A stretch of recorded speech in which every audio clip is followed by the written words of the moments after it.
That's what happens when someone gets their head chopped off in an elevator door. There's a girl by class got stuck in the elevator there for 10 minutes. That's why she was sort of like a pass. Which one? Heart. She was stuck in the heart elevator or something. Oh no. Did they have to rush me down? Most people don't think about what happens behind the scenes when they ride the elevator. They step in, push the button, watch the little numbers flash above the door, and then they get off, and they don't think anything about it. Well, really, a lot goes on behind the scenes. An elevator is a very complex machine with lots of parts that all work together. I'm going to tell you guys about the important parts of an elevator, the different types of drive systems, and about all the safety features of an elevator. First, I'm going to familiarize you all with the types of elevators. The first kind, and probably the most basic, is a hydraulic elevator. I'm sure you all know some stuff about hydraulics, like the closer on the storm door. It uses a piston to make the elevator go up and down, and it runs on the guide rails. And a hydraulic elevator is the slowest kind of elevator. It is used in buildings that are usually 6 stories or less, because they have to make the hole for the plunger as deep as the building is tall to make the elevator go to the complete height of the building.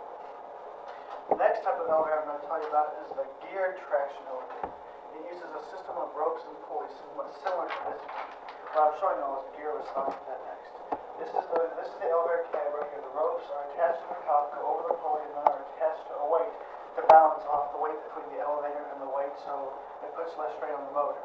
And a geared traction elevator is used in buildings usually of 6 to 30 stories in height, and has gears that are attached to the motor to turn the pulley. And you can achieve moderate speed. And the third type is called the gearless traction machine. And this is the gearless traction. These are the kind that go in the super skyscrapers like the Sears Tower and John Hancock. They're capable of speeds up to 25 to 30 miles an hour, which is very fast for an elevator. And now I'm going to tell you guys about the parts of an elevator, the important parts. First of all, the cab or the car right here. This is the cab. This is the part where the passengers ride in, and that's what most people usually refer to as the elevator. Next is the shaft, this is sort of like a cutaway of shaft. The shaft is the area where the elevator travels. It's like a vertical cutaway. It travels on 2 rails on either side, much like a train, except it's on the side. And the next part, which is only on traction elevators, is the weight. As I mentioned earlier, the weight counterbalances the weight of the elevator cab, and it puts less strain on it, so less strain will be put on the motor. And the next part, one of the most important parts I'm going to mention, is the controller, which is, in newer elevators, it's a computer. So it's basically the computerized brand of the elevator. It monitors the elevator at all times. It tells the elevator when to start, stop. It monitors the calls and lets it analyzes all the information. And the next part, which is really important, is the motor. The motor is run by the controller. The controller tells the motor when to start and stop, as I said a minute ago. And the call buttons. These are call buttons. This is what is used to register the call to let the elevator know that service is requested.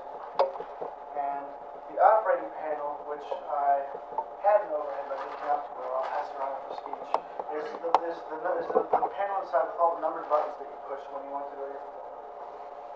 And the floor indicator, which there should be one over here. It tells you what floor you're on. Anyway, now that I've told you all about the parts, I'm going to tell you what goes on behind the scenes of your elevator. When you press the call button, it sends a signal up to the control module. The control module analyzes the signal, and if the elevator's there, it opens the doors, and if it's not, it sends the elevator down to you, and then opens the doors. And then, when the passenger gets in and pushes the button, it sends another signal up to the controller. The controller analyzes the signal, closes the doors, and starts the elevator in motion.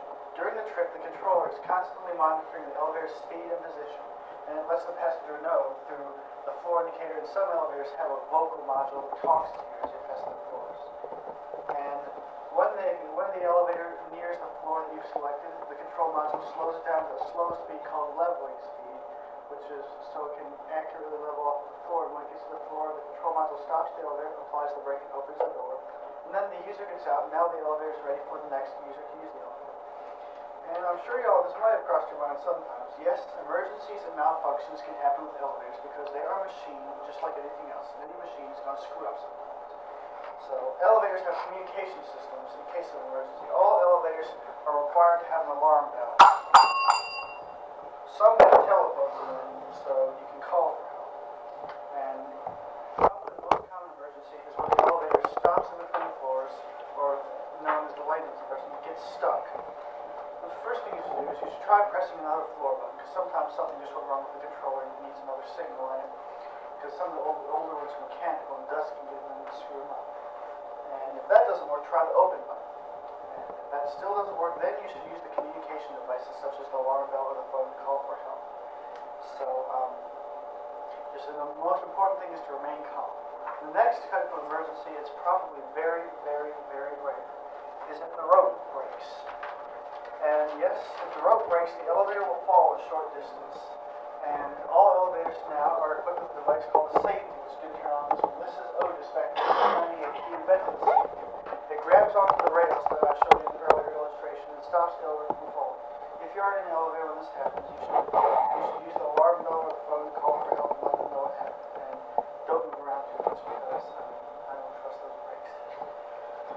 And another one it's not very common either, but I mean, it's nothing really dangerous, is if the elevator goes too fast or overspeeds.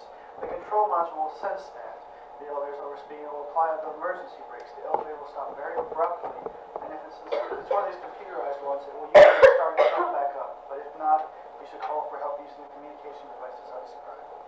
And probably something that's happened to everybody is, I'm sure y'all have tried rushing for an elevator and gotten in the way the doors close. I'm sure y'all have noticed the doors don't close on you, they reopen.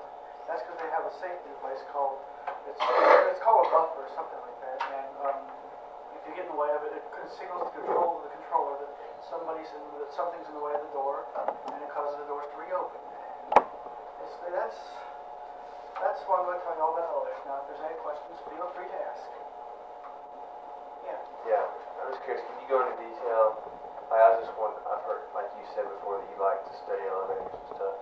Can you kind of tell me just how you do that, and how much you do it, and why? And just I've been interested with elevators all my life. I mean, you can get a lot of stuff like Otis Elevators, one of the leading manufacturers in the world. I mean, they make a lot of elevators. They have a website, and they have a lot of information on the website, the encyclopedia, and there's various books about elevators. I mean, I got some from the St. Louis library one day. They're a lot better than the ones I have to use today. The ones I have to use today had cited they were elevators by this lady named Annette, and then there was escalators by this Schloff's name, or some German name or something. I can't pronounce that.